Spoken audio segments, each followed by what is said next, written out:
Assalamualaikum warahmatullahi wabarakatuh. Alhamdulillahirabbil alamin. Wassalatu wassalamu ala Rasulillah Sayyidina Muhammadin wa ala alihi wa sahbihi wa man walah. Rabbi shrah li sadri wa yassir li amri wahlul 'uqdatam min lisani yafqahu qawli. Allahumma salli ala Sayyidina Muhammad. Allahumma salli ala Sayyidina Muhammad. Allahumma salli ala Sayyidina Muhammad. InsyaAllah kita akan teruskan lagi pembacaan kitab Fathul Mu'in ini. Dan sebelum kita mulakan perkara yang akan dibacakan pada pagi ini, kita ambillah juga beberapa perkara yang kita baca pada minggu lepas, iaitu yang pertama, kita haram menundakan, melewat-lewatkan solat jenazah sampai setelah selesai dimakamkan. Mana dia tunda? Tak apalah, kita tanam dululah. Nak minta ramah ni, orang boleh semayang ni. Kita semayang selepas dikebumikan lah, selepas jenazah dikebumikan lah. Memanglah boleh dilakukan semayang jenazah selepas dikebumikan mayat, maka terlepaslah fardu kifayah itu. Tetapi perbuatan itu sengaja menundakan, melewatkan, tak apalah, kita semayang, kita tanam dululah. Maknanya kita semayang selepas dikebumikan, maka hukumnya adalah haram. Tapi sembahyang itu sahlah sembahyang. Macam hak biasa kita buat ni, jalim, iaitu orang perseorangan, orang lain sudah semayang dah, kita mari lewat. Tu maknanya bolehlah kita sembahyang begitu, tak ada masalah lah. Memang tidaklah menjadi haram. Tetapi kalau sengaja menundakan sembahyang, yakni kita tanam dululah. Kita tanam dulu, kemudian barulah kita sembahyang. Artinya tak sembahyang setengah habuk lagi lah ni. Kita tanam tu. Begitu. Kalau orang sembahyang dah, kita datang kemudian, dibolehkan kita sembahyang di atas kubur tu kan, selepas dikebumikan.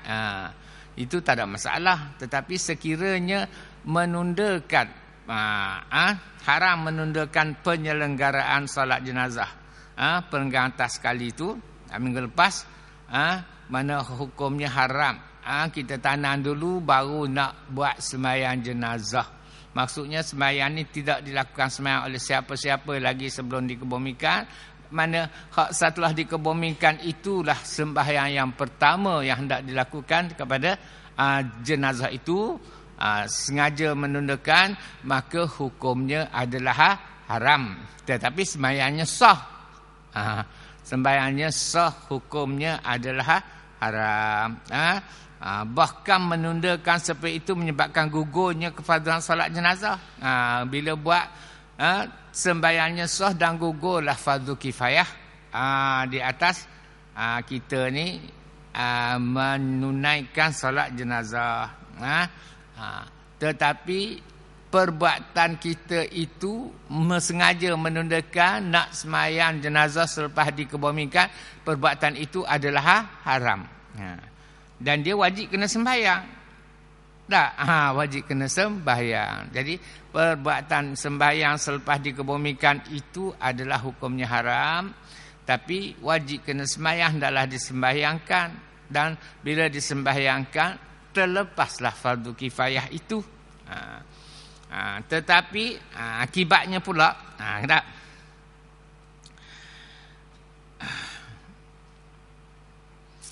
bagaimanapun dia kata orang yang menanamkan mayat sebelum sembahyang itu hukumnya berdosa. Orang yang menanamkan, hak tukang tu tak, hak tukang tanam tu, jadi kena akibat sama. Dia menanamkan mayat yang sebelum disembahyangkan, Bukan dia nak tukang. Tapi walaupun bukan kehendak dia, tapi disuruh, diminta oleh ahli keluarga, dan kerja dia memang gali mayat, tanam mayat, gali kubur, tanam kambur kubur, dia pun buatlah. Maka hukumnya juga adalah haram. Hukumnya adalah berdosa. Berdosa. Demikian jugalah dia kata mereka yang reda. Mereka yang reda yang menyebabkan mayat itu tanam dahulu daripada sembahyang, mereka juga berdosa. Kita ni ahli keluarga kita, tak apalah, kita tanam dulu. Lepas tu kita sembahyang lah. Hak ni juga berdosa juga. Ahli keluarga yang reda, supaya ditanam dulu kemudian baru disembahyang, hukumnya berdosa. Orang yang tukang tanam pun berdosa, tetapi sembahyang wajib dilakukan. Wajib dilakukan. Tapi perbuatan itu adalah haram. Tetapi sembahyang wajib dilakukan, sebab itu adalah fardu kifayah. Sembahyangnya sah terlepaslah fardu kifayah, tapi ada 3 akibat di situ. Perbuatan begitu hukumnya adalah haram. Yang kedua pula, mereka yang menanamkan jenazah itu hukumnya berdosa. Mereka yang reda supaya ditanamkan dahulu jenazah kemudian barulah disembahyang, juga hukumnya adalah berdosa. Ya.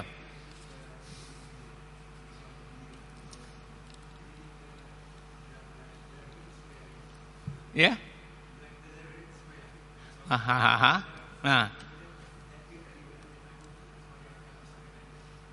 Hak ni hak mana ni? Hak baru ke hak lama? Asal ni lah. Asal ni tak? Kita baru kemudian tak? Kita kemudian. Kita tak ada kaitan hak tu. Memang sah lah sebenarnya, kita memang dibolehkan. Tak lah kita ni, sebab kita bukan yang ni hak sepakat. Ni hak maksudnya sengaja ni. Sengaja pihak keluarga itu kata, tak apalah kita tanam dulu, kemudian sembahyang selepas tanam.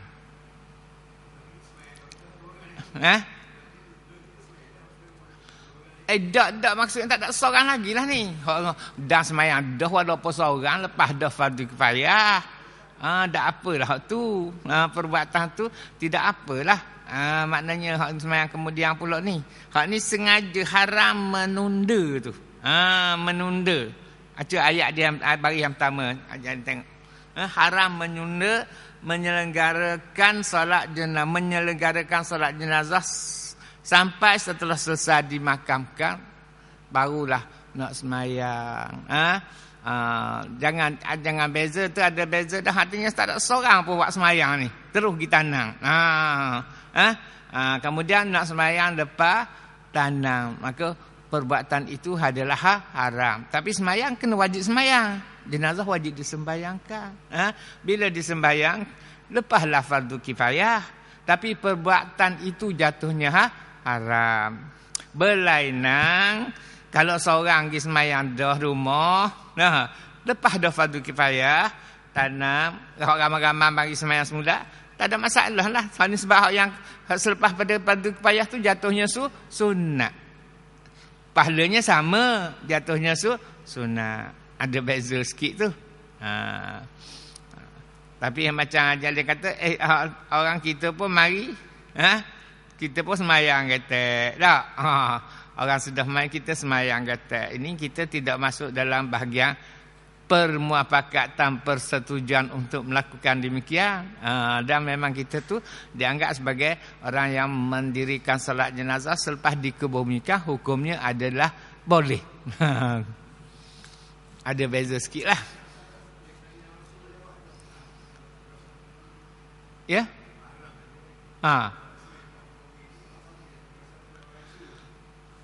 Hak yang suruh dan orang tukar tanam. Kalau tukang tanam pun kena juga. Tukang tanam pun kena juga. Dan ahli keluarga yang menyetujui melakukan seperti demikian juga adalah berdosa. Banyak mana dosa tu wallahualam lah. Tapi hukumnya adalah berdosa. Minggu lepas lah sikit. Kemudian dia kata haram sembahyang atas orang kafir, bukan? Sebab apa? Sebab di dalam sembahyang jenazah, salah satu daripada rukun solat jenazah, doa kepada si mati selepas takbir yang ketiga. Jadi sedangkan kita mendoakan kepada orang kafir haram selama-lamanya. Jadi dibalik pula lah kepada bagaimana hak anak bela ni. Anak beli ni.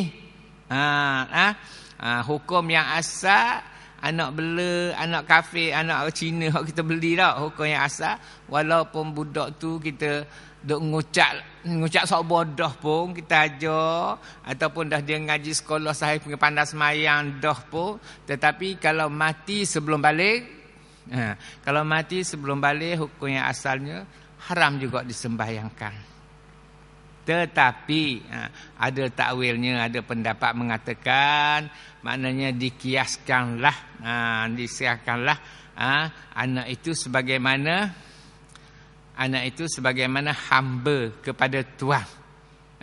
Jadi tuan yang membeli itu, tuan kepada hamba itu Islam, hambanya jadi Islam. Dengan sendiri hambanya jadi Islam, jadi bila dia mati maka boleh disembayangkan hamba itu. Jadi dikias ni lah, maknanya anak hak Cina hak kita bela atau kita beli ni pun kalau mati belum balik, dikias sebagaimana dia sebagai tuan, dia sebagai hamba mengikut tuan lah. Mengikut tuan, iaitu hukumnya seperti Islam jugalah. Dibuat mana bolehlah disolat dan dikebumikan, dimandi, dikapan, disolat dan dikebumikan. Mana ambil kiasan daripada antara tuan hamba dengan hamba. Hamba dengan sendirinya mengikut agama tuannya. Jadi begitulah anak yang dibeli ni pun dianggap begitulah, dengan sendirinya mengikut ibu yang membela dia lah, yang mengambil dia. Walaupun hukum asal tu mana ada kiasan lagi lah. Memanglah sedih tak, tiba-tiba tak boleh nak semayang, tak boleh nak, kapan-kapan tanam saja tak boleh nak semayang. Tak, sedih lah dia. Sedangkan kita lebih pada ngucap dah, dia ajak semayang Fatihah apa pandai ada tak. Cuma sebab budak-budak ni darjah 1 pandai belaka dah daripada sekolah pasti apa dah, sekolah tadika apa dah. Cikgu-cikgu dia ajar tak. Habis itu sebagai ulangan lah. Kemudian pada pagi ini baris yang perenggan yang ketiga. Wa ala syahidin wa huwa biwaznin fa'ilin bimakna maf'ulin li'annahu syuhudun lahu bil jannah aw fa'ilin li'annahu ruhahu tashhadu al jannata qabla ghairihi. Ni sikit sajalah. Maknanya kita orang tak mengaji sekolah Arab ni cuma sekadar dengar lah. Haram mensalati jenazah orang yang mati syahid. Orang mati syahid haram kita sembahyang dia. Tak sah sembahyang. Mandi pun tak payah mandi. Darah pun haram buang. Apa lagi nak sembahyang. Jadi kepada yang mati syahid haram mensalati jenazah orang mati syahid. Ni berbahasa nahwu ni. Kita orang dak sekolah Arab pakai dengar je lah iaitu kata syahidun itu syahidun disaksikan ataupun yang menyaksikan. Asal maknanya dalam Melayu berwazankan fa'ilun. Ni bahasa nahwunya syahidun dibaca di atas wazan fa'ilun. Dalam bahagian istilahnya dalam bahagian saraf ni bermakna fa'ilun bermakna maf'ulun. Jadi fa'ilun artinya orang yang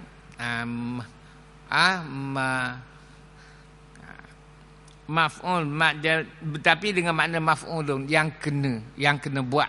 Mati syahid artinya yang kena buat, kena bunuh lah tak. Itu tak payah fikirlah ni orang, bukan kita ni, orang sekolah. Kerana kenapa tu dia baru hari ni kita nak tahu kenapa dikatakan orang mati terbunuh di dalam peperangan dengan kafir bagi menegakkan agama Allah dikatakan syahid. Dipanggil syahid. Syahid. Kerana dia kata roh dia tu disaksikan, diperlihatkan akan masuk syurga. Syahid nanti menyaksikan, asal mana syahid tu menyaksikan, melihat. Arti roh orang mati syahid itu dia telah lihat dia masuk syurga. Kerana nyawanya menyaksikan syurga sebelum nyawa orang lain. Iaitu ataupun dia kata di antara juga dikatakan syahid itu sebab nyawa orang yang mati dalam fi sabilillah ini lebih dahulu melihat syurga daripada nyawa-nyawa orang lain. Itu bahasan dia bagi tahu bahasa nahwunya. Haram melakukan sembahyang jenazah atas mayat orang yang mati syahid. Kerana apa tu? Kerana ianya ruh yang mati syahid itu, ruh orang yang mati syahid itu, kerana ianya dipersaksikan, diperlihatkan oleh Allah bahawa dia ini masuk surga. Ia akan masuk surga. Boleh lah? Syahid ni asalnya ni. Makna yang asalnya menyaksikanlah syahid itu. Menyaksikan. Apa dah dipanggil mati syahid? Mati syahid ni orang mati terbunuh dalam peperangan ni. Tak mandak kata maktulun. Kalau nak ikut bahasanya dikata syahidun. Syahid artinya menyaksikan. Apa pula sebabnya diberi menyaksikan? Dengan syahid ni artinya diberi kepada dia orang mati dalam peperangan itu kerana menegakkan agama Allah. Tidak dikata yang terbunuh maktulun, orang yang dibunuh tak, tapi dikata syahidun, orang yang syahid. Syahid asalnya makna menyaksikan, menyaksikan, tapi kenapa beri dengan panggilan menyaksikan kalau ikut Melayunya? Sebabnya dikatakan kerana ruh orang yang mati terbunuh di dalam menegak agama Allah itu dipersaksikan, diberi lihat kepadanya bahawa ia masuk syurga. Boleh?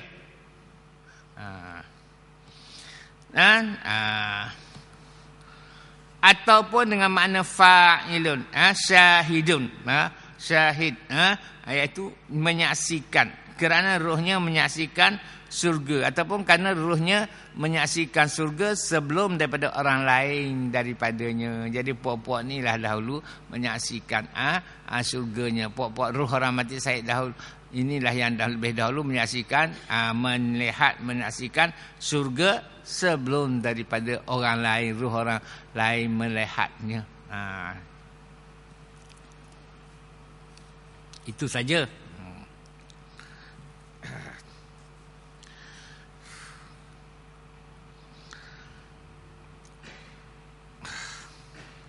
Wa yutlaku lafdzus syahidin ala man qatala litakunu kalimatullahi hiyal ulya fahuwa syahidud dunya wal akhirah.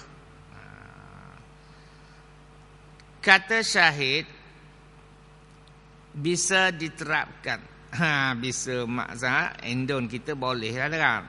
Boleh diterapkan untuk orang yang berperang. Boleh diterapkan, bolehlah diberikan dikatakan kepada orang yang berperang menjunjung tinggi agama Allah kerana berperang kerana meninggikan agama Allah, untuk meninggikan agama Allah, untuk menjaga agama Allah, untuk meninggikan agama Allah. Dan orang ini dinamakan syahid dunia dan akhirat. Sekiranya orang itu yang berperang fi sabilillah ini berperang kerana meninggikan agama Allah, maka dia mati, dia dinamakan syahid dunia dan akhirat. Dinamakan syahid dunia dan akhirat.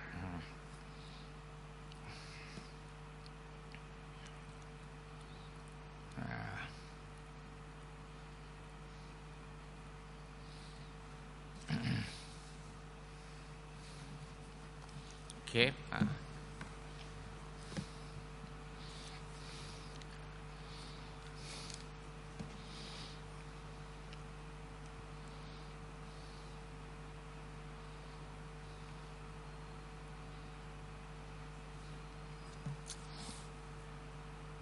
Habis.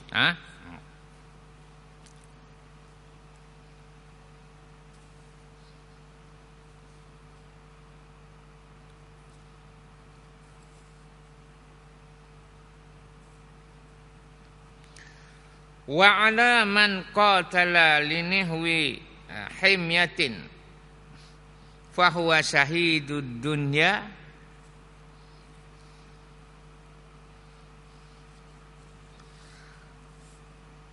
dapat juga diterapkan diletakkanlah martabat untuk orang berperang sebagai pembela dan orang itu disebut syahid dunia. Begini, tadi untuk faham tadi syahid dunia akhirat ialah orang yang berperang semata-mata untuk menegakkan agama Allah. Berperang dengan kafir semata-mata untuk menegakkan agama Allah. Apabila dia terkorban di dalam peperangan itu, maka dia dinamakan syahid dunia dan akhirat. Dan dia kata dapat juga diterapkan untuk orang berperang sebagai pembela dan orang ini disebut syahid dunia. Tetapi sekiranya dia berperang untuk dengan niat nak menunjukkan kehandalan dia di dalam peperangan supaya orang puji dia. Ni perang perang yang sama. Fisabilillah, perang yang sama, berperang dengan orang kafir untuk untuk meninggikan agama Allah. Untuk meninggikan agama Allah. Kalau mati dalam peperangan itu, dia berperang semata-mata ni untuk menegakkan agama Allah. Maka kalau mati dalam peperangan itu, dia dikatakan syahid dunia dan akhirat. Satu.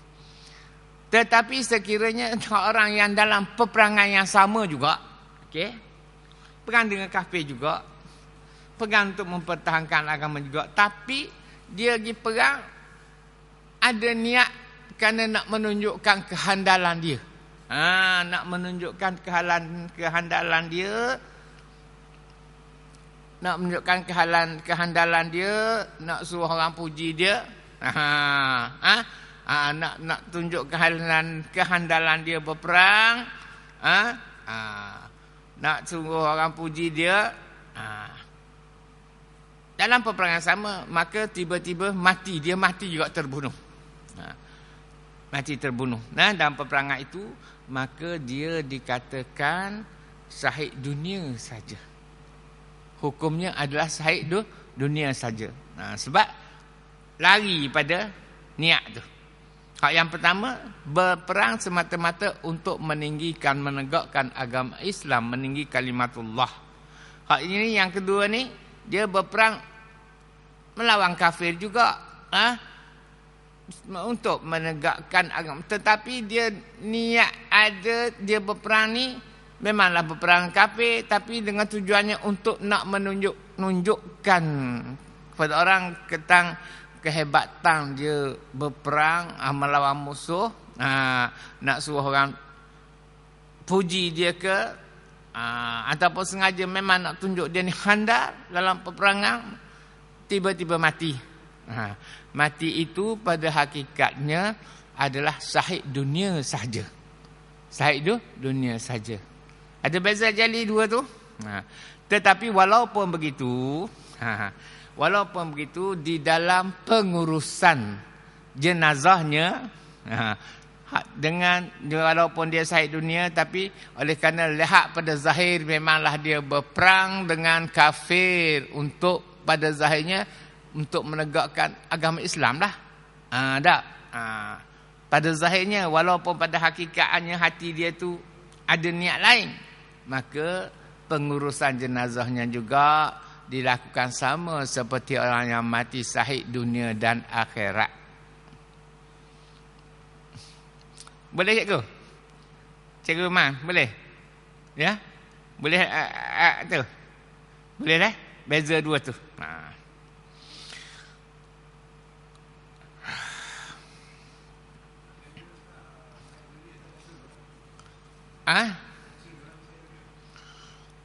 Itu.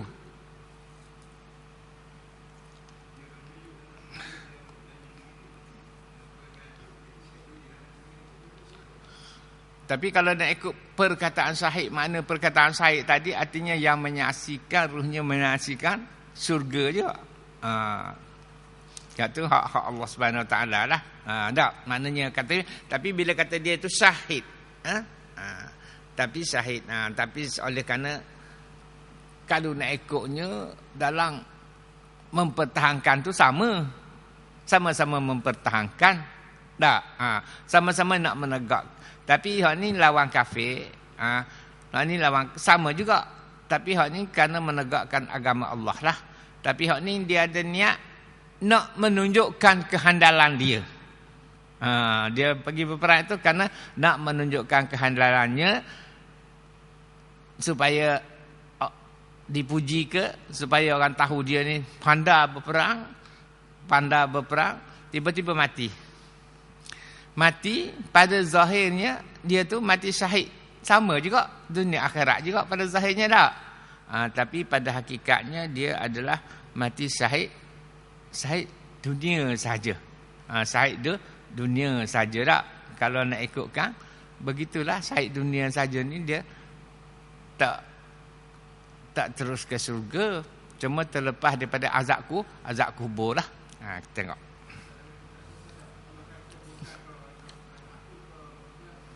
Iyalah. Ya betul lah tu.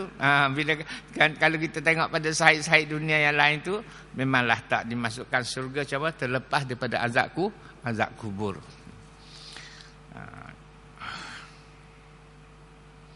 Cukup.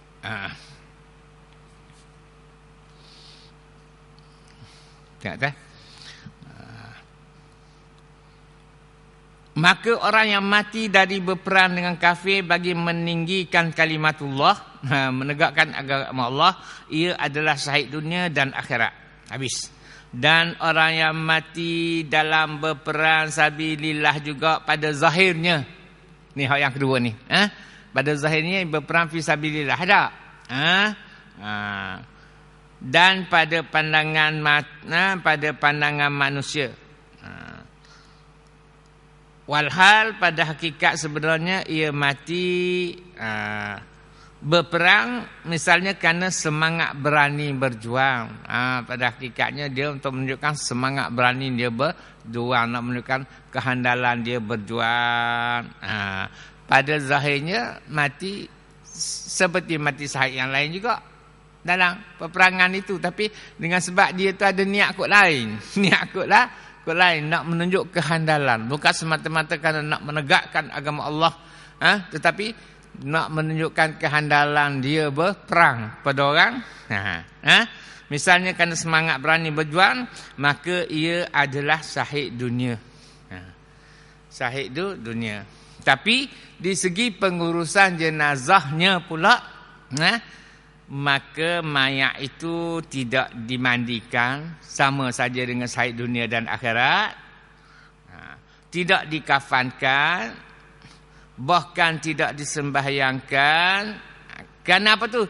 Kerana dihukumkan pada zahir. Kerana ambil hukum pada zahir, kerana ia berperang fi sabilillah. Pada zahirnya memang dia perang fi sabilillah. Nampak memanglah dia pegang kerana menegakkan agama Allah pada zahirnya, tapi oleh kerana niat dia kot lain tu. Tiba-tiba mati dalam peperangan, niat dia kerana nak menunjukkan kehandalan. Semangat berani, menunjukkan dia semangat berani berjuang, menunjukkan kehandalan berperang. Maka berlaku kematian, dikatakan dia syahid dunia sahaja, bukan syahid dunia akhirat. Walaupun begitu, dalam segi pengurusan jenazahnya dilihat pada zahir. Dilihat pada zahir, dia berperang dengan kafir tak? Berperang dengan kafir, dan bila berperang dengan kafir ni memang berperang nak menegakkan agama Allah juga. Pada zahirnya, tapi hakikat dia, hati dia orang tak tahulah kan. Itu dia letakkan tu hukumnya, itu hak dia lah. Jadi dalam pengurusan jenazahnya maka dia sama sajalah dengan syahid dunia akhirat yang mati berperang betul-betul kerana menegakkan agama Allah. Mayat dia tidak dimandikan, tidak dikafankan, bahkan tidak disembahyangkan kerana dihukum pada zahir. Tengok pada zahir, ia berperang fi sabilillah. Pada zahirnya ia berperang fi sabilillah. Jadi maknanya kita tak mana boleh nak takwil. Hak tu hak dalam hati dia bukan. Jadi hukumnya pada zahir lah, makna dia sama jugalah dengan syahid dunia akhirat di segi pengurusan jenazahnya. Tidak dibandingkan, iaitu tidak mayatnya tidak dimandikan, tidak dikafankan, makna bukuh dengan pakaian yang dia mati berperang itulah, bahkan tidak disembayangkan juga kerana dihukum pada zahir, kerana ia pada zahirnya ia berperang fi sabilillah.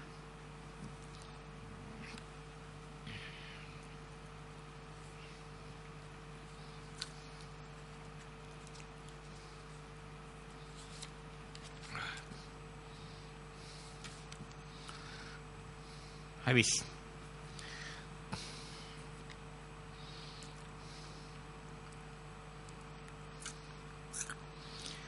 Wa ala maktulin zulman wa gharikin wa harikin wa mabtunin aiman qatalahu batnuhu kastisqain au ishalin fahumus syuhada'u bil akhirah faqat. Bisa pula untuk orang terbunuh, biasa pula, boleh pula lah juga untuk orang terbunuh akibat penganiayaan. Orang yang terbunuh kerana penganiayaan, orang mati tenggelam, mati terbakar, mati tenggelam, hak terbakar, hak kita duk tengok sehari dua ni dak. Pergilah, tak teringat, tak pogeh apa. Dita elektrik ke. Orang mati terkorban penyakit perut. Cacar tak dulu kita sakit pada taun. Mati kerana sakit taun, sakit perut. Misalnya muntah, taun dah. Atau urus-urus ni usus agaknya. Sakit usus, dan orang ini disebut syahid akhirat sahaja. Yang mati kerana dizalimi. Orang yang mati terbunuh akibat penganiayaan, dibunuh kerana dizalimi lah. Macam hak kita tengok dengar baru ni ke macam-macam tak. Hak tu Cina sama Cina tak ke lah. Hak gisi minyak tak. Nyelanggar, gelek, gustang gelek lagi. Penganiayaan lah tu.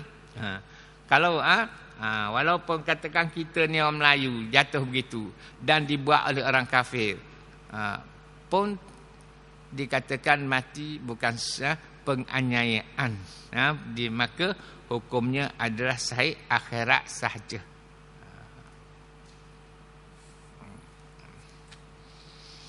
Ataupun begitulah akibat penganiayaan, ataupun mati tenggelam, ataupun mati terbakar, dan juga orang yang mati terkorban penyakit perut, taun, kena sakit taun misalnya, dengan sebab muntah-muntah, dan urus-urus ni agaknya cerek-berek, muntah dan cerek-berek taun kan. Dan orang ini disebut syahid akhirat sahaja. Orang ini disebut syahid akhirat sahaja. Mana bolehlah sebut syahid juga, syahid akhirat. Maka bila syahid akhirat sahaja, mereka ini pengurusan jenazahnya hendaklah kena mandi, dimandikan, dikafankan, disembahyangkan dan ditanamkan seperti mayat biasalah. Seperti mayat biasa. Jadi kita kena ingatlah orang ni dah cakap ni, iaitu nama dia syahid. Okey. Satu syahid dunia akhirat yang mati dalam peperangan fi sabilillah demi untuk menegakkan kalimah Allah. Okey. Yang kedua, syahid dunia, iaitu yang mati dalam peperangan dengan kafir untuk menegakkan kalimatullah juga, tetapi dia berperang dengan niat untuk menunjukkan kehandalan dia. Dengan niat untuk menghebatkan diri dia, untuk menunjukkan kehandalan dia, supaya orang mengatakan dia berani berjuang, atau menunjukkan kehandalannya dan semangatnya berani berjuang. Ada niat begitu, tiba-tiba dia mati dalam peperangan dengan kafir juga. Peperangan dengan kafir, peperangan dengan agama kalimatullah juga, tapi hatinya itu ada dia pergi itu dengan niat lain, untuk ada terselitnya niat untuk menunjuk kehandalan. Berani semangat, berani berjuang, maka ia adalah syahid dunia sahaja. Tetapi bagaimana pengurusan jenazahnya? Pengurusan jenazahnya ditengok pada zahir lah. Memang dia itu berperang menentang kafir untuk menegak agama Allah. Maka pengurusan jenazahnya sama lah seperti syahid dunia dan akhirat. Tidak dimandikan, tidak dikafankan, tidak disembahyangkan. Dan itu syahid dunia. Kemudian syahid akhirat sahaja. Ada 3 dah. Tadi dunia akhirat, fi sabilillah kerana menegakkan agama Allah. Kemudian syahid dunia sahaja, tidak akhirat. Mati dalam fi sabilillah juga, tapi ada niat bukan untuk menunjukkan kehandalannya dan semangat juangnya. Kemudian yang ketiga, syahid dunia, syahid akhirat sahaja. Syahid akhirat saja, iaitu mereka yang mati terbunuh, terbunuh kerana dizalimi, bukan terbunuh kerana menegakkan agama Allah, tidak, kerana dizalimi. Umpama rompokkan, tak. Sekarang ni rompok-rompok bunuh semacam, bunuh lalu, tak mahu wicang, tak mahu kena, tu dizalimi.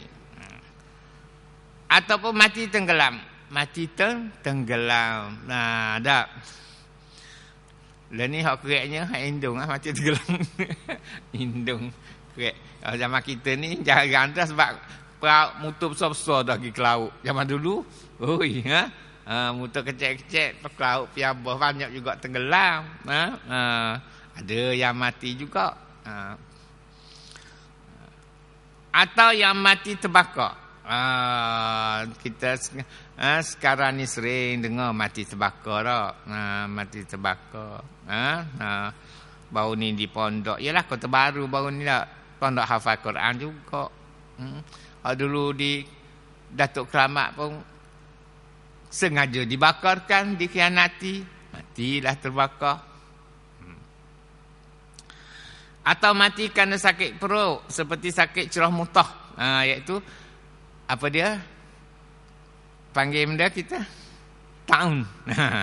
Mati kerana sakit perut, cerah mutah, taun lah. Maka orang-orang itu semua tu mati kerana dizalimi, mati kerana tenggelam, mati kerana terbakar, mati kerana sakit perut, taun. Semuanya ini dikirakan sebagai syahid akhirat. Syahid akhirat saja. Maka mereka itu bila syahid akhirat saja, maka itu hendaklah dimandikan, dikafankan serta disembayangkan dan ditanamkan seperti mayat biasa.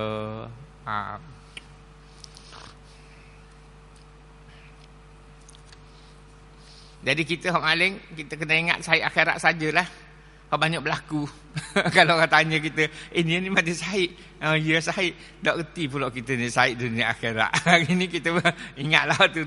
Sekarang waktu berlaku lah sekarang ni, syahid akhirat sahaja tak. Syahid akhirat sahaja dah.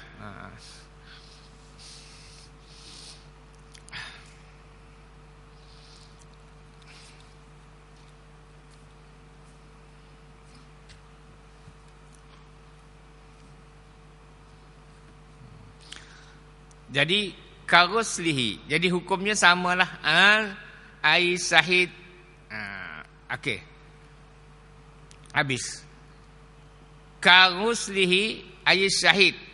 Ni syahid dunia akhirat ni. Pula dia balik pula.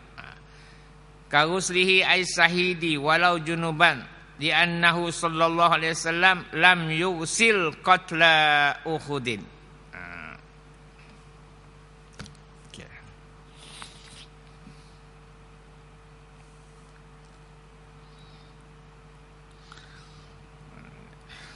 Jadi dia kata haram juga haram memandikan, iaitu haram juga memandikan orang yang mati syahid dunia akhirat ni. Ni untuk ada kes lah ni. Sekalipun masih dalam keadaan junub. Sekalipun masih dalam keadaan dia ini berjunub, artinya tidak mandi wajib. Supaya berlaku dalam peperangan Uhud dulu, seorang sahabat malam tu dia melakukan persetubuhan. Tiba-tiba subuh panggil kerahan tenaga, suruh pergi berjuang segera. Tak ada mandilah, terus pergi. Dan dalam peperangan itu dia mati. Dia mati syahid dunia akhirat lah. Jadi walaupun maknanya dia ni berjunub, katakanlah isteri dia bagi tahulah tak, malam tadi suami dia kita telah melakukan persetubuhan, tak ada nak bangun, tak ada nak mandi, tiba-tiba dikeroh untuk pergi berjuang segera.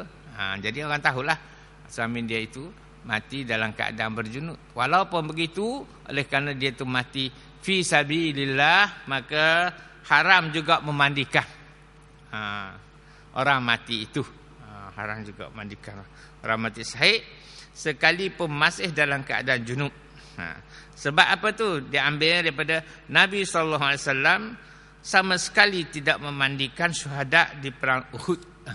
Berlaku dalam perang Uhud adalah berlaku seorang yang berjunub mati. Jadi kalau di zaman kita pun maknanya berlaku demikian, sekalipun dia berjunub, maka haram dia, oleh kerana dia mati syahid fi sabilillah, maka haram juga mandikan dia sekalipun dia itu mati dalam keadaan berjunub. Itu nak bagi tahu seandainya maknanya kes, sebab ambil daripada kes yang berlaku di zaman Rasulullah, berlaku dalam peperangan Uhud, maka Rasulullah tidak memandi pun, tidak memandikan dia.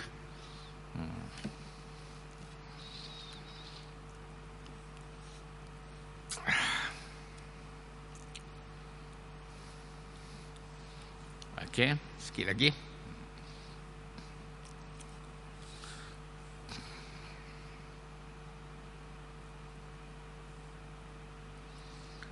Wa yahrumu izalatu damin syahidin wa huwa man mata fi qitalin kuffarin ay kafirin wahidin qablan qidaihi wa in kutila mudbiran bisababihi ayil qatili ka'an asabahu silahu muslimin akhara khata'an aw qatalahu muslimun isti'anu bihi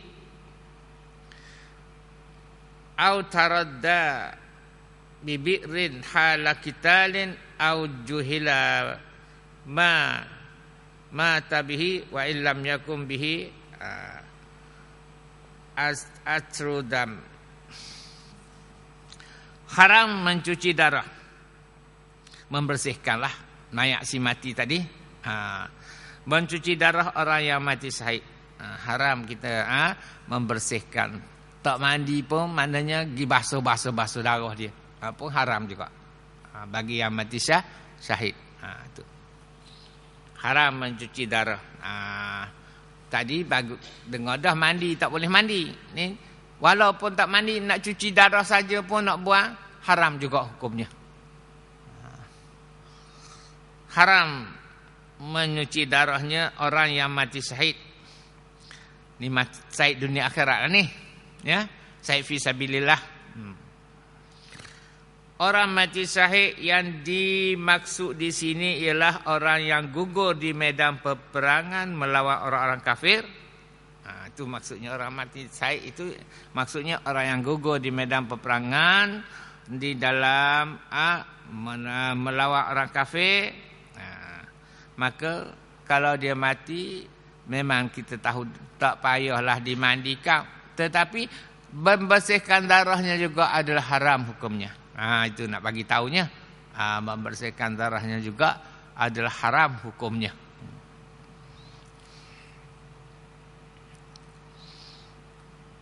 Atau hanya satu orang kafir sebelum peperangan berhenti. Ataupun dia mati perang dengan kafir seorang sama seorang. Tetapi untuk menegakkan agama Allah juga ni.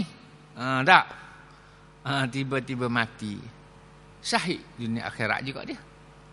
Sebab walaupun perang sama seorang saja, tak, tetapi kerana untuk menegakkan agama Allah, tak. Umpamanya kelah katanya, kafir ni bekai duduklah, dia duduk dalam dekat-dekat nun, ambil tanah.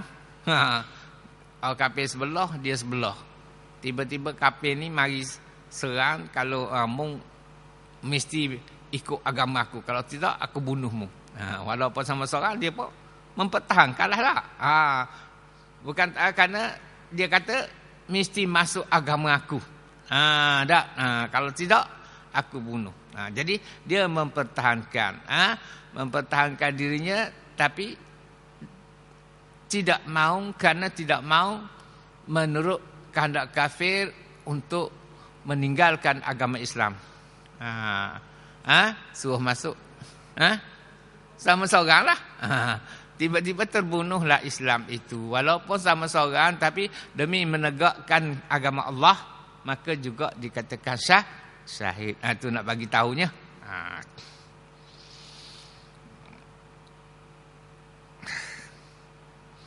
Atau hanya satu orang kafir. Nak ambil ayat kaitan dengan mati syahid ini berperang dengan orang kafir untuk menegakkan agama Allah. Tapi kalau berperang dengan seorang kafir pun, tak.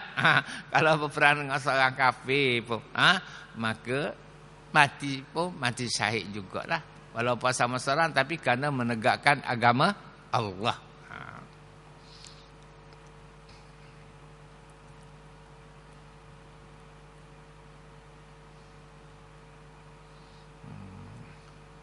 Okey. Dan dia kata, ambil. Maknanya mati dalam peperangan fi sabilillah ini, itu maksud tu. Ayat dia sebelum peperangan berhenti. Tak. Kafir atau hanya satu orang kafir. Habis itu dan dikait lagi, bagaimanakah mati fi sabilillah ini? Hendaklah dia mati itu sebelum peperangan berhenti. Sebelum peperangan berhenti. Barulah mati. Matilah semasa peperangan tak tamat lagi pun mati dah. Itulah syahid fi sabilillah. Tapi kalau selepas peperangan berhenti baru dia mati, kita akan tunggulah ayat seterusnya lah. Ada, dia akan diterangkan. Sekalipun dibunuh waktu mundur dari musuh. Sekalipun dibunuh waktu mundur dari musuh. Ni kaitan ayat baru pula untuk baru. Sekalipun dia mati tu peperang dengan kafir, tapi dalam keadaan berundur.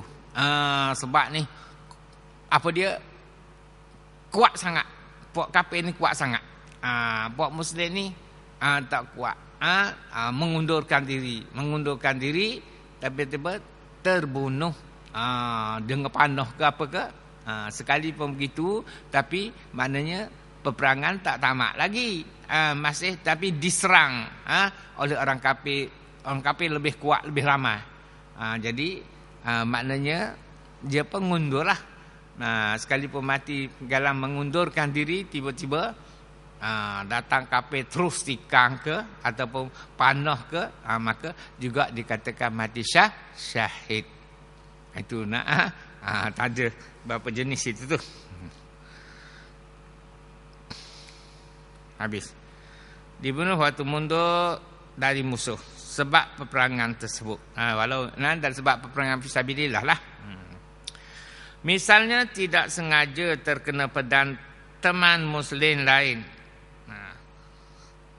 Dibunuh bersama muslim atas permintaan pihak musuh. Okey. Jatuh masuk ke dalam ataupun dia kata misalnya juga tidak sengaja terkena pedang teman muslim dalam peperangan ni lawan kafir. Fisabilillah tak sengaja berok tersalah kena sesama muslim ni. Pelan-pelan salah biah pedang tu kena akan sebelah mati. Maka pun walaupun kena dengan sebab tangan orang Islam sama Islam, tetapi ada kerana disebabkan adalah waktu itu peperangan dengan kafir. Hak nak kena tu jadi gitu tu hak Allah Subhanahu Wa Taala lah. Bekas ngelain nak tikang sama kawan terkena tak? Maka pun dikatakan syahid juga. Dikatakan syahid fisabilillah juga. Walaupun dok kena mata pedang kafir, mata pedang sama Islam yang kena, tapi oleh kerana kena itu semasa berperang melawan orang-orang kafir, maka dikatakan fisabilillah jugalah.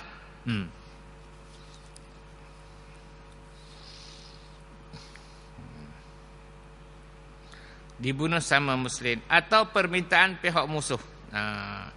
Ataupun sama muslim juga, tapi muslim ni diupah oleh musuh. Kafir upah dia.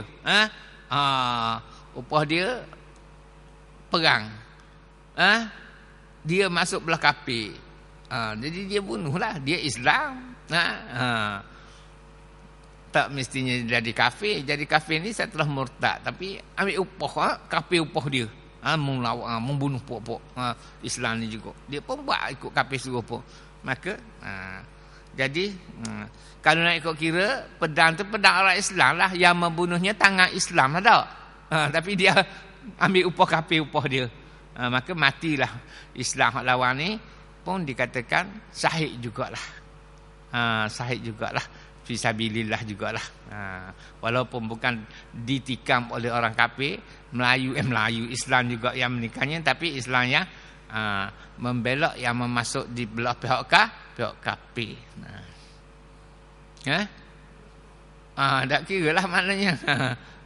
Itu dah Islam maknanya menyeleweng lah dah. Walaupun begitu, orang tu tetap masih Islam. Walaupun dia ambil upah putih kafir pun, maka dikatakan berperang fisabilillah jugalah. Sekalipun mati di tangan orang Islam. Itu dua dia sebutlah mati tangan Islam ni. Yang pertama, salah kena. Tadi tak? Padang Islam salah kena. Yang kedua, tak salah ngelain dibunuh orang Islam pula yang mengambil upah oleh, yang diupah oleh pihak kafir.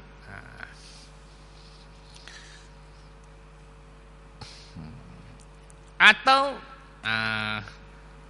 permintaan pihak musuh tadi ambil upah ni, jatuh masuk ke dalam sumur, dalam telaga, dalam lubang waktu berperang. Tengah-tengah perang tiba-tiba jatuh dalam lubang, digali oleh kafir. Kan kita kaji tengok tak? Dia ubuh apa, alik atas tu ubuh sikit apa, ubuh rati-rati dahan apa, jatuh. Jatuh dalam lubang yang dibuat oleh pihak kafir. Bila kafir pun dia buat gitu dengan tujuan dia nak suruh Islam matilah di dalam peperangan itu. Walaupun mati itu tak kena pedang kafir, tapi jatuh dalam lubang semasa berperang dengan kafir. Masa berperang dengan kafir menegakkan agama Allah. Waktu berperang maka juga dikatakan syahid fisabilillah juga. dunia akhirat juga. Atau tidak diketahui sebab kematiannya sekalipun tiada bekas-bekas darah pada tubuhnya. Ni hak tengah perang. Tengah-tengah perang mati. Tak tahulah umur dia sampai situ dah. Marilah akibat jatuh apa mati. Tengah perang mati tapi tak ada kena senjata apa-apa. Cek-cek tak ada luka mana-mana. Jadi tak tahu sebab mati tu. Tapi mati masa tengah berperang lah. Pun dikatakan syahid juga. Sebab berperang kerana melawan kafir fi sabilillah, menegakkan agama Allah.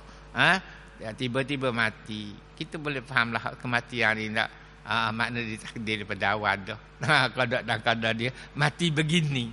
Masa berperang tapi mati dengan sebab jatuh. Tak dengan sebab kena pernah pun dikatakan syahid jugalah.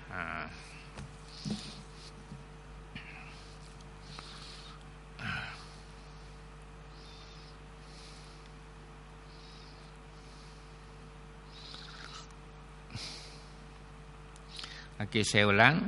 Orang mati syahid dalam kitab ni, tak lain, ialah orang yang mati dalam peperangan dengan kafir. Itu kontisen yang asalnya. Orang mati syahid ialah orang yang mati dalam peperangan dengan kafir. Atau hanya seorang kafir. Tadilah saya sebut tak. Seorang sama seorang. Sebelum berperang itu selesai ayat ni, mati itu dalam peperangan mana pun hendaklah mati itu sebelum peperangan itu selesai. Sekalipun ia mati dalam masa berundur. Dalam masa berundur. Berundur dulu sebab kafir kuat sangat ni, banyak sangat bilangan tentera ni. Kita ni Islam ni sikit ni, kita undur dulu. Tengah-tengah undur dipanah ke, ditikam dengan lembing ke, maka mati juga. Sekalipun tengah berundur tapi masih lagi di tengah peperangan, maka juga dikatakan mati syahid.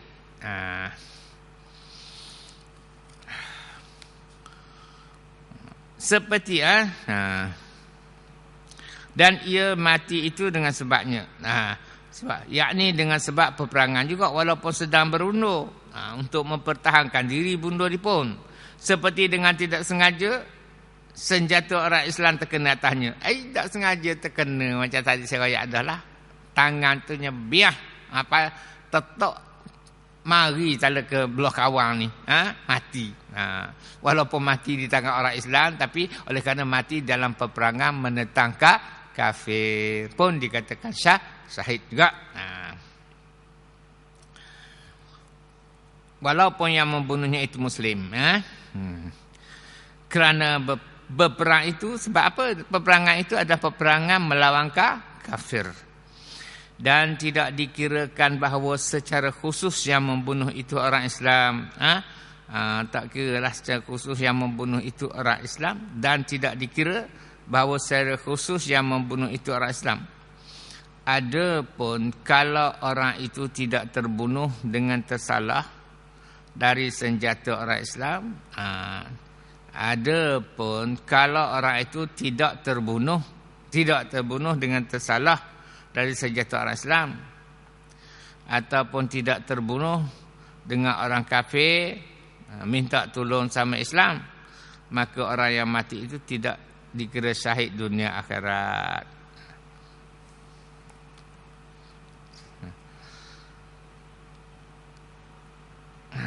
Dan tidak dikirakan bahawa secara khusus yang membunuh itu orang Islam. Tidak dikirakan. Tidak dikirakan syahid. Bahawa secara khusus yang membunuh itu orang Islam. Adapun kalau orang itu tidak terbunuh dengan tersalah dari senjata orang Islam, adapun kalau orang itu tidak terbunuh dengan tersalah dari senjata orang Islam, iaitu sengaja tak tersalah ni, sengaja bunuh Islam, atau tidak terbunuh dengan kafir meminta tolong sama Islam, ataupun tidak terbunuh dengan orang kafir, meminta tolong sama Islam, maka orang yang mati itu tidak dikirakan syahid dunia akhirat. Silap tadi Haji ya. Maknanya hak sani, hak hukum hak mati kerana terbunuh oleh Islam yang membunuh, tapi diminta tolong oleh orang kafir, mati walaupun dalam peperangan menentang kafir, tetapi dibunuh oleh orang Islam yang diupah oleh orang kafir, maka dikatakan dia tidak syahid dunia akhirat. Tidak syahid dunia akhirat. Maka syahid akhirat sajalah. Tak. Ataupun orang yang berperang itu masuk ke dalam telaga, jatuh dalam telaga di dalam masa berperang dengan kafir, dan ia mati dalam telaga itu, ataupun seorang itu mati dalam masa berperang, walhal tidak tahu apa yang menyebabkan ia mati itu, sekalipun tidak ada bekas darah pada tubuhnya, maka mati itu dikirakan sebagai mati syahid. Dan tidak termasuk ke dalam orang yang mati syahid itu orang yang ditawan musuh dan terbunuh dalam keadaan tertawan. Kita berhenti situ dulu hari ini.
Kitab yang kedua, Kashful Ghaibiyah, buka muka surat 48.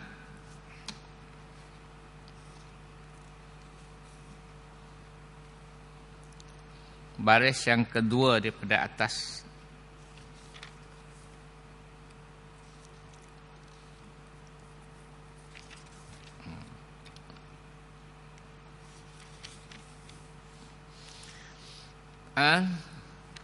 Kita akan teruskan pembacaan kita di dalam 7 alamat kiamat dan perkara-perkara yang bergantung yang berkaitan dengan dia, iaitu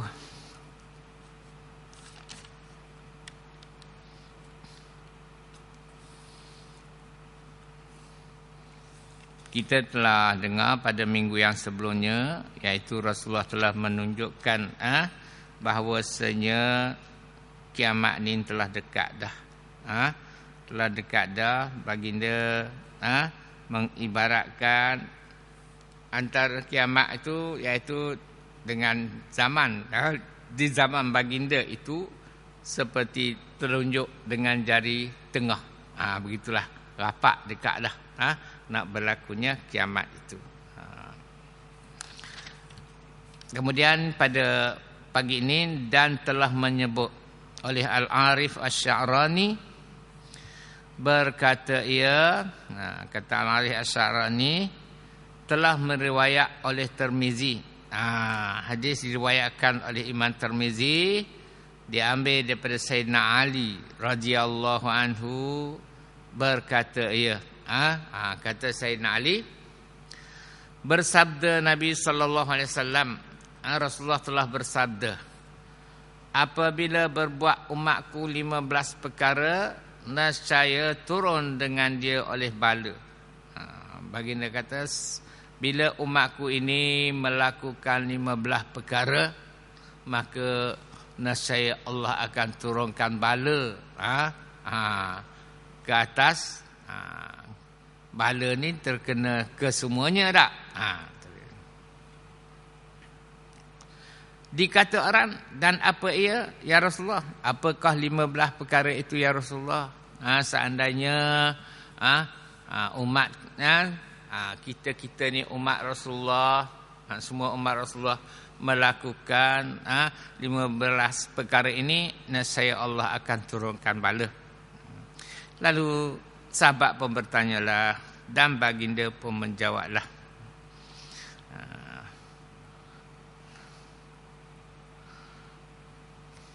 Kita terus sambil kepada yang jawi lah, tak payah baca izakanal mughnimu dolan wal amanatu. Kita ambil depan baris di bawah 1, 2, 3, 4 buah. Artinya, arti hadis itu, apabila adalah ghanimah itu. Ghanimah artinya harta rampasan perang. Iaitu dahululah kan, bila berperang, orang-orang kafir ni akan membawa semua harta dia lah. Dia bawa semua harta dia. Dah menjadi adab peperangan itu. Jadi kemudian orang kafir untuk menyelamatkan diri, dia tinggal harta dia tu. Bergelempangan di kawasan peperangan, dia tinggal. Maka dalam istilah hukum fiqh, ilmu fiqh, dia dinamakan harta itu harta ghanimah, harta rampasan perang. Jadi harta rampasan perang ini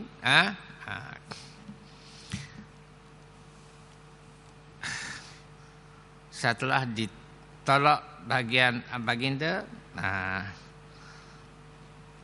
dibagi-bagikanlah kepada mereka-mereka yang berperang di dalam peperangan itu.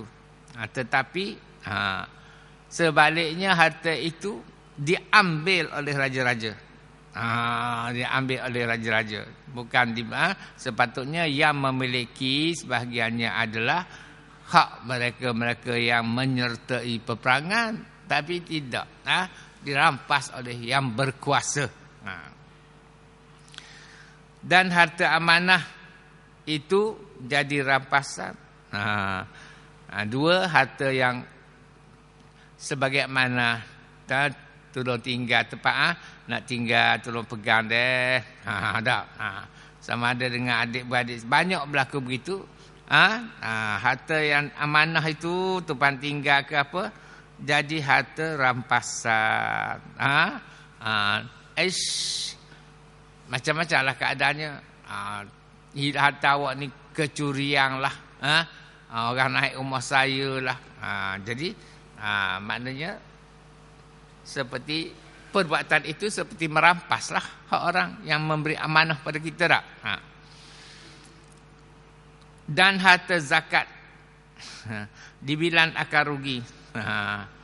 Rasa nak keluar zakat rugi semua bilang. Bilang perniagaannya rugi ataupun hatinya kalau keluar zakat rugi lah pitih dia pula. Tak. Padahal zakat itu adalah dikeluarkan daripada hasil yang dikurniakan oleh Allah. Tak. Kita keluar zakat ni daripada rezeki yang diberi oleh Allah Subhanahu Wa Taala. Untuk mereka yang bernasib baik supaya dapatlah orang-orang yang tidak bernasib baik itu menikmati sama. Fakir miskin tak. Tapi asal nak keluar zakat wayak tak mau rugi nega. Ataupun duk bilang ya Allah rugilah beribu-ribu pula pitih kalau keluar zakat ni saja-saja beri. Jadi duk bilang gitu. Maknanya bukan duk bilang, buat sungguh dah. Bila nak keluar zakat rasa rugi, keluar zakat rasa rugi. 3. Dan taat laki-laki akan isterinya. Yang keempat, orang lelaki banyak melakukan taat kepada isteri. Artinya isteri lebih power suami lah daripada suami. 4. Dan derhaka ia akan ibunya. Derhaka ia akan ibunya. 5. Biasa begitulah kita ni. Kerana isteri sanggup derhaka kepada ibu tak? Sanggup derhaka kepada ibu. Kebanyakan keadaan berlaku begitulah. Jadi dengan sebab isteri, suami menjadi derhaka kepada ibu. Akibatnya berdosalah besar. Dan isteri bukan saja, dia juga melakukan penderhakaan kepada suami, menguasai perkara yang patut dilakukan oleh suami ditahankan. Dia pun berdosa jugalah. Suami berdosa dengan ibu dengan sebab dia, dan dia pun berdosa juga kerana melakukan penganiayaan kepada suaminya. Dah banyak dah man. Dan derhaka kepada ibunya, dan mensia-sia ia akan bapanya. Mensia-sia ia akan bapanya. Artinya macam tadilah, kalau kepada ibu derhaka, mensia-siakan bapa, derhaka belaka tak? Dan mengangkatkan suaranya dalam masjid. Datang masjid duk cakap kokse-kokse, kalau kita kata mengangkat suara ni bukan duk ngilat tepik dak, artinya duk cakap perkara-perkara hak keduniaan di dalam masjid. Dan adalah orang yang besar segala kaum itu yang kurang-kurang daripada mereka itu. Dan pembesar-pembesar negeri pula kebanyakannya orang yang kurang berilmu daripada rakyat biasa ni. Orang kurang-kurang berilmu tu jadi pembesar-pembesar. Bila dah jadi pembesar, maka oleh kerana ilmu kurang ni, maka berlakulah perkara-perkara yang tidak sepatutnya dilakukan. Dan dimuliakan laki-laki itu kerana takut akan kejahatannya. Dan maknanya orang yang beken dimuliakan, dihormati. Orang yang beken, yang sentiasa mengkhianati orang, pukul orang, buat orang, dihormati, dimuliakan sebab takut kerana kejahatannya. Sebab takut kerana kejahatannya. Bukan mulia kerana dia ni patut dimuliakan dengan sebab budi pekertinya, perangainya, apa dak. Dimuliakan kerana takut kejahatannya. Itu di antara tanda-tanda akan berlakunya kiamat. Dan diminumkan arak, dan memakai akan sutera. Learning lah. Kita ni sutera hak sikit banyak plastik, banyak getah. Orang atas-atas tu, hak berbelah ribu selah tu. Dan diambil akan perempuan yang bernyanyi. Perempuan-perempuan jadi penyanyi. Kau nak ikut kira tak? Menyanyi itu haram. Perempuan menyanyi dia kelayak ramai kerana aurat. Tapi sekarang ni diambil sebagai penyanyi pula lah perempuan-perempuan. Dan memalu palu-paluan. Artinya banyak makan gendang, gong, itulah. Dan melanak oleh yang akhir daripada umat ini akan yang awalnya. Dan kita orang yang hidup di zaman akhir ini sentiasa mengutuk-ngutuk umat yang dahulu. Sentiasa mengutuk-ngutuk umat yang dahulu, maka hendaklah menanti. Dan Rasulullah kata, kalaulah berlakulah 15 perkara ini, maka hak sebut saat ini macam semedah. Cuma tunggu masa, tak kak? Maka dia kata, kalaulah begitu,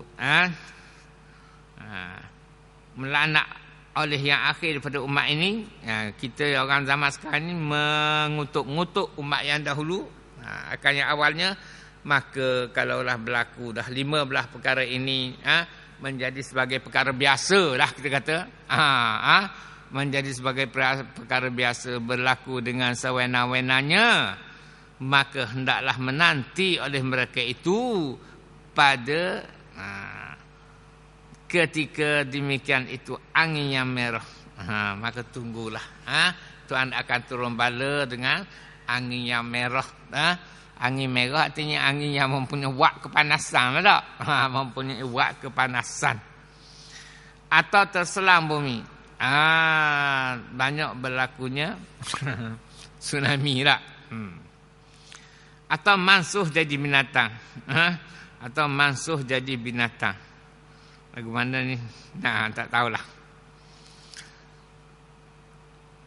Dan ditambahkan pada riwayat yang lain, selain daripada 15 itu ada tambahan dalam riwayat lain, ada pula tambahannya lebih pada 15 tadi.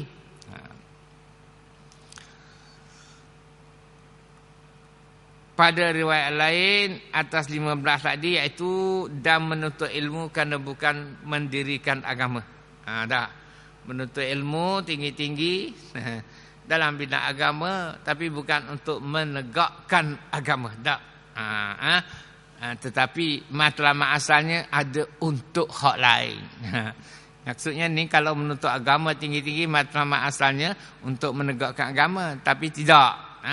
Memanglah pergi belajar sampai ke sana sini, tapi matlamat asalnya bukanlah untuk menegakkan agama, tetapi lebih untuk kepentingan diri sendiri. Dan penghulu kabilah itu orang Pasik. Ketua. Penghulu ketua lah. Pada satu puak itu adalah orang yang jahat lah Pasik ni. Orang yang banyak melakukan dosa-dosa besar. Orang yang banyak melakukan dosa. Ketua-ketua pula banyak melakukan dosa. Mereka yang banyak melakukan dosa, termasuklah melakukan dosa besar. Jadi hak yang boleh nampak jelasnya minarak lah, tak. Hak lain tu tak jelas, sembunyi-sembunyi, tak. Riswah yang berleluasa. Dan adalah zaim segala kaum itu orang yang kurang-kurang daripada mereka itu. Kawan lah. Dan adalah zaim segala kaum itu orang yang kurang-kurang daripada mereka itu. Sahabat-sahabat bagi segala kaum itu, arti orang yang atasan lah. Yang kurang-kurang. Mana kalau hak sama cerdik, tak boleh. Komplain, pandai tekan, pandai royak. Sepatutnya begini-begini. Tapi dia mengutamakan ambil bodoh-bodoh lah. Jadi penolong dia, pegawai dia, ikut apa yang dia kata.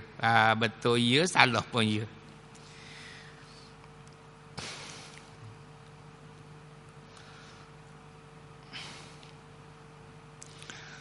Dan pada suatu riwayat daripada Abi Al-Aliyah, tiada berdiri kiamat itu hingga berjalan iblis laknatullah pada segala jalan. Ada satu riwayat lagi baginda kata kiamat ini tidak akan berlaku sehinggalah iblis laknatullah itu dapat meratai menjalani seluruh dunia ini. Maka barulah akan berlakunya kiamat.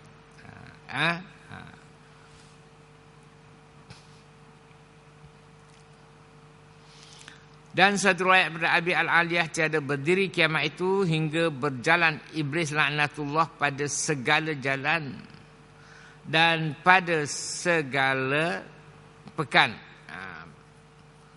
Di pekan bandar-bandar kecil. Cuma tak nampaklah rupa dia asal. Rupa dia rupa kita lah tak. Kita lah yang dia masukkan menjadi wayang kulit dia.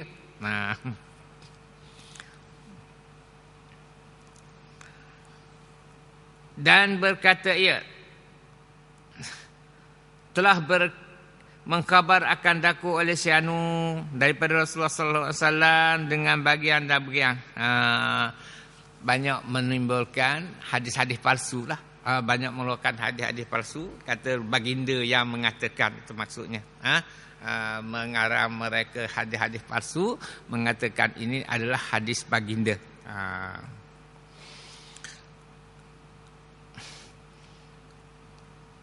Padahal mengada-ngada dan dusta. Padahal dia itu adalah dusta dan mengada-ngada mereka-reka sahaja. Tapi dikatakan ini yang dilakukan oleh Rasulullah, ini apa yang dikatakan oleh Rasulullah dan sebagainya lah. Iaitu banyak mentakwilkan, melakukan hadis-hadis palsu, mengatakan baginda yang mengatakan perkara-perkara itu. Padahal semuanya adalah dusta dan mengada-ngada. Buat-buat semuanya itu buat-buat dan dusta belaka. Hakikatnya bukanlah daripada baginda yang mengatakan. Dan setengah daripada alamat kiamat itu zalim segala hakim. Segala. Semua hakim melakukan kezaliman. Banyak kuat sangatlah. Kesemuanya. Sekarang ni banyak dah. Cuma dak ke semuanya. Adalah juga yang ke arah kebaikan. Dan tiada bagi pada segala hakim itu. Dan tiada bagi pada segala hakim. Dan setengah daripada kiamat ialah zalim. Zalim hakim dan tiada bagi pada segala hakim.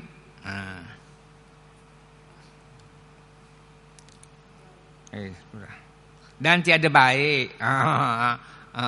Hakim-hakim ni banyak yang tak betul.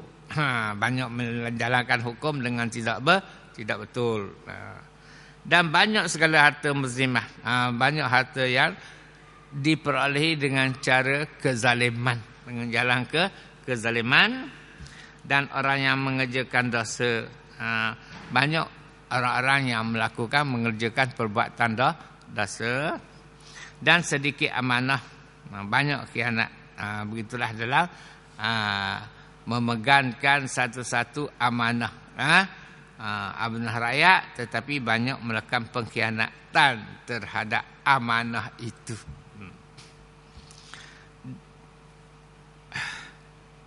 Dan sedikit ulama dan banyak jahil. Sedikit ulama, banyak orang jahil. Di antaralah akan berlakunya kiamat.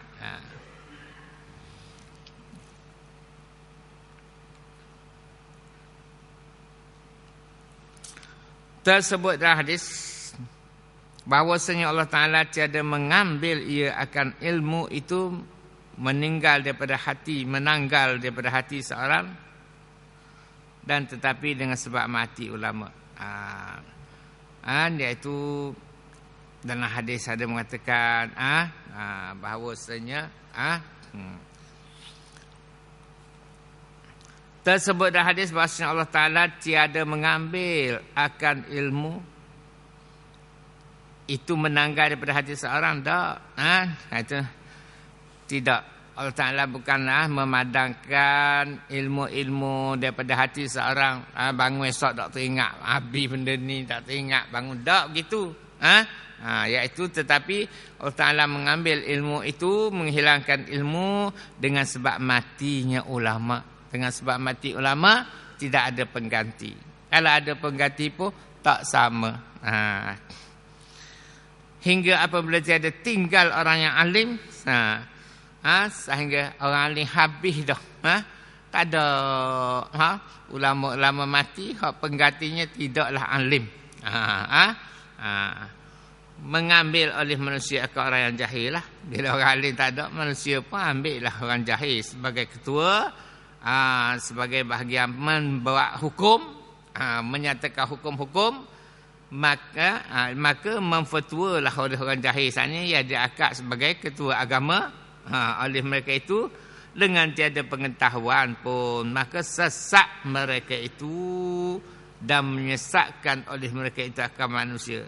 Jadi kalau berlaku demikian, orang yang jahil mengaku dia lah orang alim, sebab tak ada orang alim tak.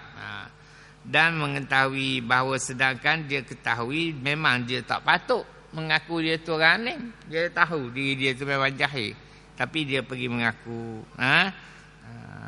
Jadi bila orang jahil pegang kekuasaan dari segi hukum, maka bukan saja dia sesat, dia pula menyesatkan orang ramai. Mengeluarkan fatwa orang jahil, mengeluarkan fatwa ni, dia dahlah sesat. Dia pula yang menyesatkan rakyatnya pula.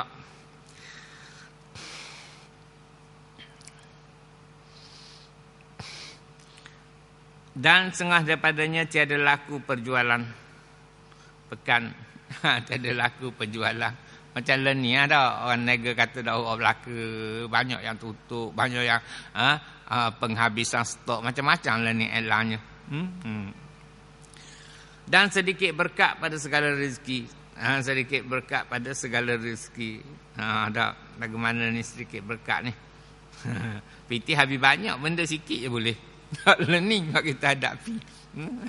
Piti habis banyak, sikit je boleh. Bawa piti 50 ria, ayam seekor, ikan skelo, sayur sikit, habis.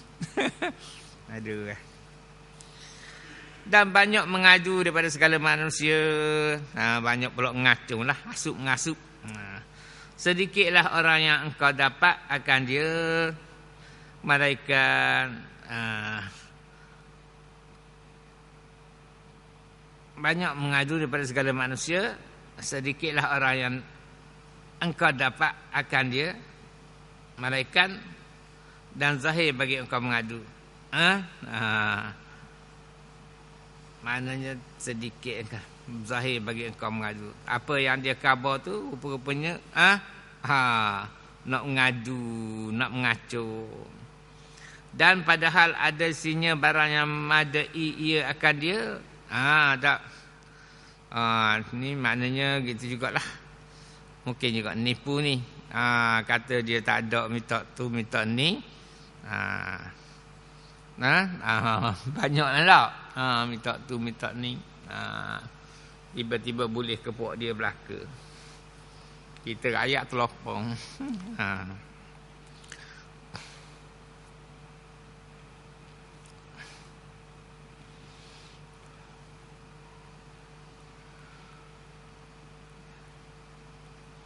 Dan setengah daripadanya banyak riba. Dah kita saksikan dah. Dan masyhurnya pada berjual belilah, terutamanya berlaku dalam jual belilah riba ni. Maka engkau dapat pada ghalib akan orang yang fasik yang memberi hutang ia. Dan banyak berlakulah memberi hutang oleh orang yang fasik ni. Orang yang berdosa, banyak berdosa, memberi hutang dia 10 dengan bayar 15. Dan barang yang banyak ia dan barang yang sedikit ia. Begitulah. Banyak ia dan sedikit ia. Beri sikit dapat hutang, bayarkan balik banyak. Itulah maksudnya. Jadi kita ambil sebanyak inilah sahaja bahagian ini, insya-Allah. Pada itu alamat-alamat yang kita sebut ini ialah alamat awal, alamat kecil lah. Banyak berlaku dah yang kita alami. Namun kita akan sambung minggu depan. Kita ambil alamat besar lah pula. Alamat yang besar, alamat yang dekat dah sangat dengan nak berlaku kiamat. Iaitu pada baris 1, 2, 3, 4, 5, 6, 7, 8, 9, 10, 11. Baris ke sebelah. Kita sambung pada baris ke sebelah dah.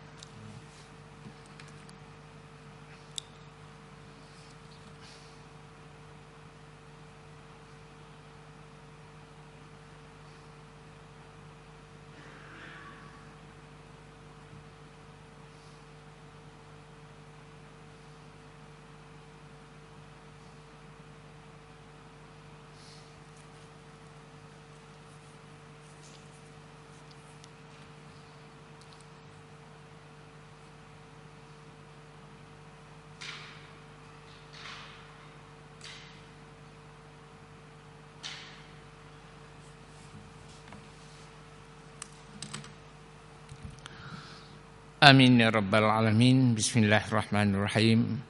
Alhamdulillah rabbil alamin. Hamdan yuwafi ni'amah wa yukafi'u mazidah.